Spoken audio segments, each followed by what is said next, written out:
Paul George experiment in Philadelphia might already be over for the 76ers. Now that the single worst season ever for George since he broke out as a star in the first place seems to be over, there are some very interesting rumors coming out about the Sixers' future plans, and it doesn't seem likely that any of those plans involve George being a Sixer next season. Obviously, a lot of this has to do with the contract the Sixers gave George this past offseason. Given his play and his lack of availability this season, it is pretty inarguably one of the worst contracts in the entire league. He's getting older, he's hurt all the time, and he was genuinely bad this season. When the Sixers signed Paul George, there were obvious concerns about his durability long-term and his age and the length of the contract. It's one of the reasons, and one of the main reasons, that the Clippers were okay letting Paul George walk. The thing that has been surprising this season is that even when George has played, he has straight up been bad. And so now, unsurprisingly, the Sixers want to trade him, and there's actually rumors that the Sixers were looking at trading him even at this year's deadline, and they just weren't able to. So as we go into the offseason, Paul George suddenly becomes one of the more interesting players in the entire market, because this is a guy that signed a max contract last offseason. Everybody felt like it was a good move for the Sixers to get him away from the Clippers, and all of a sudden it looks like he is going to be available. Now, if they do decide to trade him, there are two different ways they can go. Really quickly though, if you are just confused about why I haven't been posting as much, this would be why. Your boy is a dad. This is Riley. She's perfect. She's healthy, and the last couple days, me and my wife have just been soaking up some time with her. We're back now on the regularly scheduled videos, but I just wanted to give you guys that update. She's seriously the best. But back to Paul George. As I was saying, there's two different realistic paths for the Sixers in terms of trading away Paul George. One is to just dump him and reset and get rid of him, get him off the roster, and the other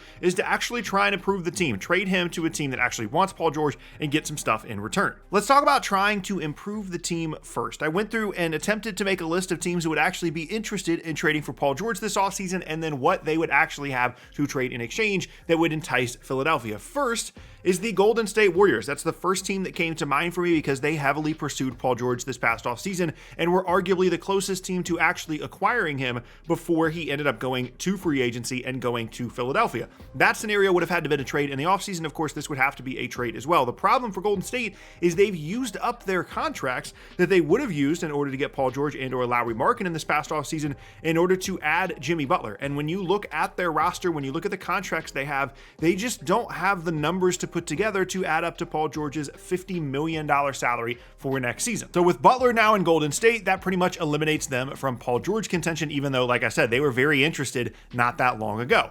Another team that I thought about was the Indiana Pacers. They returned to Indiana for Paul George, and they do actually have some contracts to try and make this work. They've got Obi Toppin, they've got Aaron Nesmith, TJ McConnell, Andrew Nembhard. You could put together a couple of those guys, maybe an asset for Philadelphia, depending on how interested Indiana is in getting Paul George. And all of a sudden, they have George, Halliburton, and Siakam as the core of their team. Obviously, in any scenario in which a team is trading for Paul George to actually use him, it's going to be tough for Philadelphia to get anything remotely resembling an asset because, like I said, this is one of the worst contracts in the entire league. But at least in terms of theoretical, realistic options, Indiana is actually one, even though they probably don't want to give up any actual assets in exchange for George. And even the players they're trading away are probably better for their team and their depth than George himself.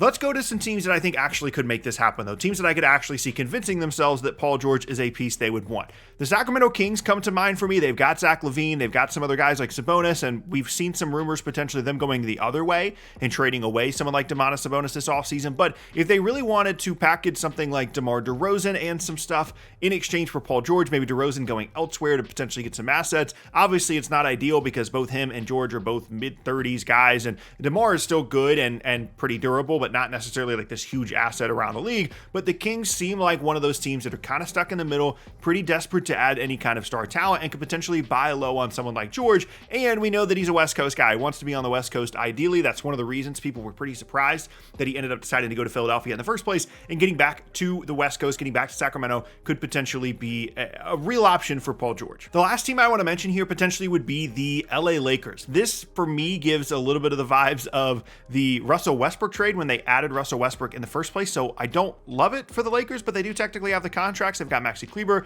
they've got Jared Vanderbilt, they've got Rui Hachimura, they've got Gabe Vincent. You put together a couple of those contracts, and like I said earlier, maybe add an asset or two, depending on what Philadelphia wants or what they're willing to potentially trade Paul George in exchange for. And then you've got LeBron, you've got Luka, you've got Paul George, you've got this group of wings that is obviously really good. Now, to be fair, I don't think they necessarily want Paul George, and if they're going to add in the offseason, it's going to be to add a legitimate big because they just don't have one right now. But I could see that that again as a West Coast option, as a buy low for a team that wants to try and push to win a title here pretty soon. Even though the contract is bad, a motivated George on the West Coast added to this Lakers team, the version of Paul George that we saw at least in his last year with the Clippers, could be a really good addition for the Lakers. Now, the other option, as I mentioned, would be to just dump Paul George, get rid of him, get him off the books, and reset the team. We talked about this in a video not too long ago when I speculated that the Sixers would and should shut down both Joel Embiid as well as Paul George, potentially Tyrese Maxey as well, and just go ahead and try and be as far down the standings as they can get, try and save their top 6 lottery pick, and just get those guys to rest, rehab, and be healthy for next season. Those guys obviously being George and Embiid. And in this scenario, they would do that to then just trade George and potentially reset some things. So like Detroit is a possible option. They've got some cap space this offseason to help absorb his contract. And hilariously, their best contract to trade in exchange for George would be Tobias Harris returning to Philadelphia. He's on an expiring deal for next season. Isaiah Stewart is another contract for them as well. Again, Detroit can kind of convince themselves, hey, if we get the last year of the Clippers version of Paul George added into this roster with Cade Cunningham, maybe we could go somewhere, potentially an upgrade over someone like Tobias Harris. Again, it's hilarious that Harris would potentially end up back in Philadelphia in this scenario. Chicago is kind of like the kings of the East, or at least of the Eastern Conference. They are another option I could see here as like, hey, we're not really doing anything. We could add Paul George. That could be cool. Kevin Huerter, Zach Collins, some other contracts as well to potentially get some salary cap relief in the short term for Philadelphia. That's an option. And then the Nets are going to be another team that's going to be thrown out there because they're going to have a ton of cap space. They could theoretically just take Paul George into their salary cap space, and depending on what they want to do with the rest of that space and how the draft picks go, I don't think that's actually an option because the Nets don't want long-term contracts, and they certainly don't want long-term contracts that look like Paul George's does, but something like that could be a just salary dump, get him off the roster kind of move. But realistically, after looking at all these teams, looking at all these options, I think the best option for Philadelphia is to actually keep Paul George because they're just not going to get anything of real value in exchange for him. And the only scenario in which it makes sense to get rid of Paul George and trade him when his value is as low as it is just to reset the roster. If you're trading Paul George this offseason for what I presume he will be worth on the open market,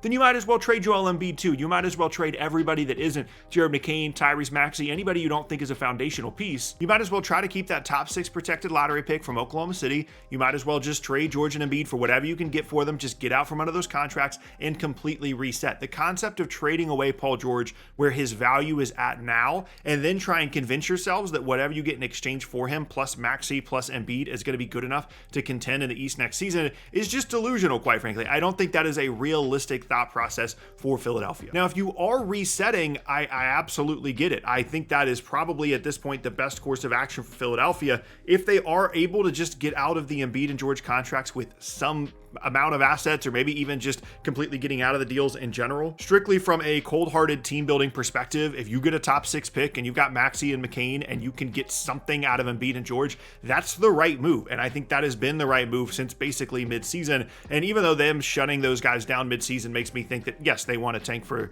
a good lottery pick, but also they want those guys to get healthy, potentially be a part of the team next season, I still think that from a team building perspective, it would be the right move and one of the only scenarios in which it would make sense to actually trade away Paul George this offseason. Now, a lot of this is going to depend on what happens with their 2025 pick that they, again, owe top 6 protected to Oklahoma City. If they somehow end up with the first overall pick, they could view that in multiple different ways. They could view that as, okay, well, now we're going to build around McCain and potentially Cooper Flagg and Tyrese Maxey, and then we'll move on from there, get rid of Paul George and Embiid. Or they could see that as, oh, we finally got some luck within this era. George and Embiid get healthy, Cooper Flagg, Tyrese Maxey, Jared McCain, that's our group. And all of a sudden we're off and running and we're looking like a title contender.